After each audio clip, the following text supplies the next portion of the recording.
Just ringing Christopher Browell again today.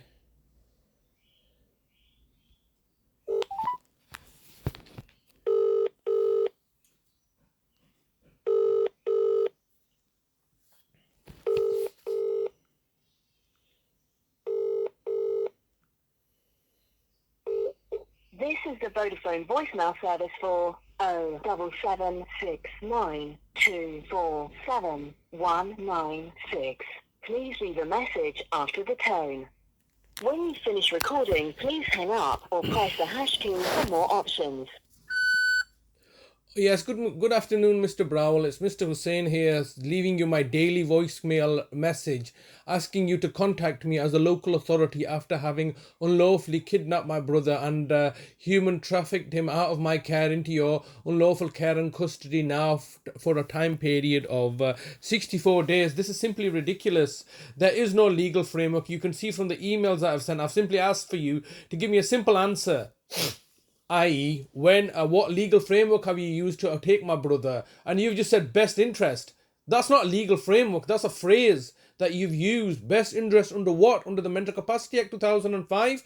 Because you can't use best interest under the Mental Capacity Act 2005 because that's one of the conditions of assessing somebody. Is it in their best interest?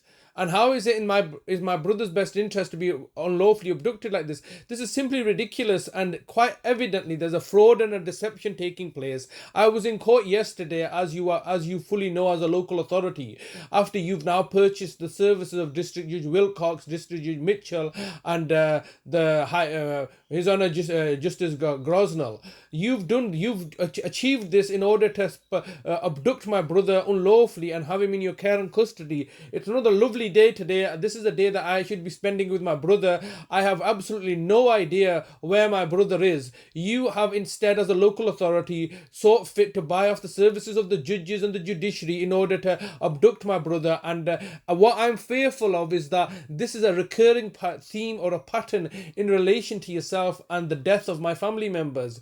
In July 2014, you had banned me from seeing my brother Nazem. Within 3-4 months, he was dead, murdered by you people. Similarly, in my mum's case, you stopped me from being, prevented me from having any access to my mother and her health and welfare. And within 334 days, you had given her a lethal injection and killed her off. Now, in my brother's case, it's been 64 days that I've not seen my brother, and no doubt he's going to die under the exact same circumstances and situations. No, I believe after you financially plundered from him, you fully know that you cannot have him in your care without any legal oversight or without any family involvement. My brother Adalat and my sister Shaida and Halda are not my brother Talib's family. They are estranged from the family. I am his carer. I am his next of relative. And he's authorized and signed over his lasting powers of attorney to me, which you've then overturned by buying off the services of the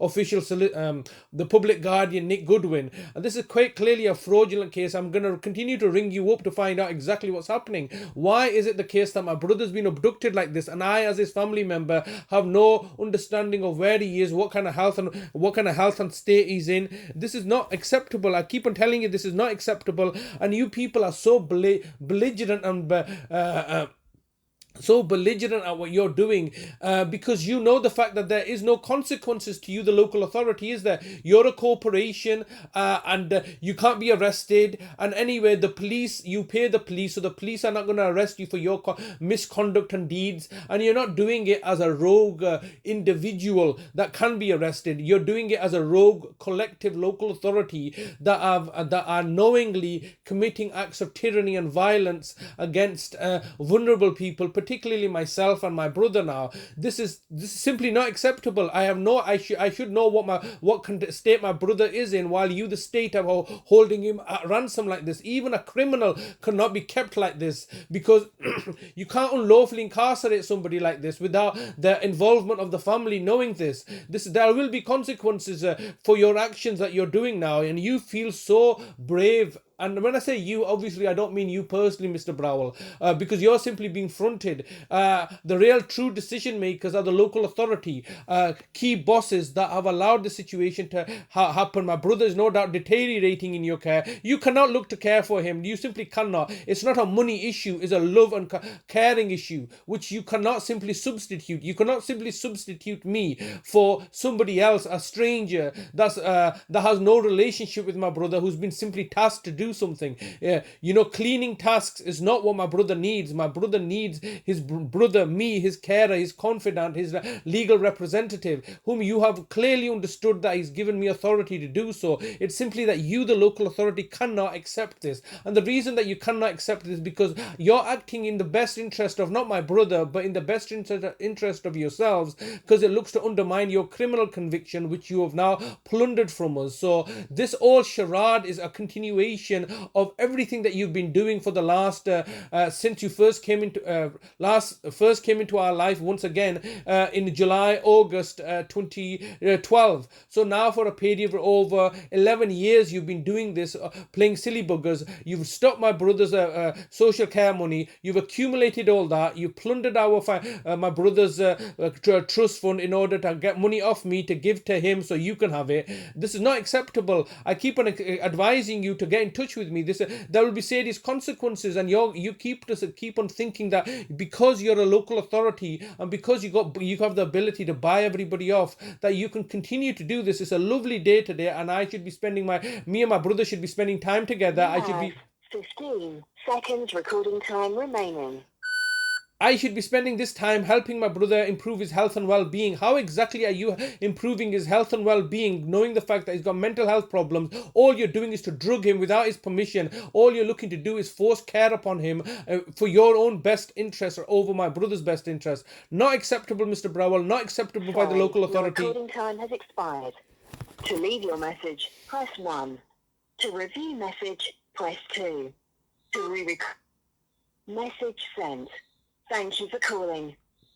So now I'm sending a message every single day to these losers, and every single day they're just simply ignoring us because their attitude like gangsters is that we've kidnapped you, brother. There's nothing you can do about it. There is no legal framework in place now. We're just going to do as we please, and if we deem it fit, if it's in our best interest and it's costing us too much, we'll just kill your brother but first of all, they got all my brother's money that they've accumulated, and now they're working together with the courts and the judges and the police and everybody else in order to target and victimize me and target and victimize my brother so that they can plunder and profiteer at our expense. This is simply, what can I do here? I go to court, the judges are on the take. This is the same argument I've been making since 2015, that you buying off the judges. No, actually 2013, you initially bought off the judge, the recorder of Bradford, His Honor Judge Thomas. All right, you bought him off in order to cover up your own systemic failures in mismanaging public money. When I look to whistleblow upon this, you bought off the judges, then you continue to just buy off the judges, and I'm screaming out and nobody's listening to me because nobody cares, nobody wants to resolve this issue because it's not in their detrimental interest. They just say, oh yeah, we respect the impartiality of the judges.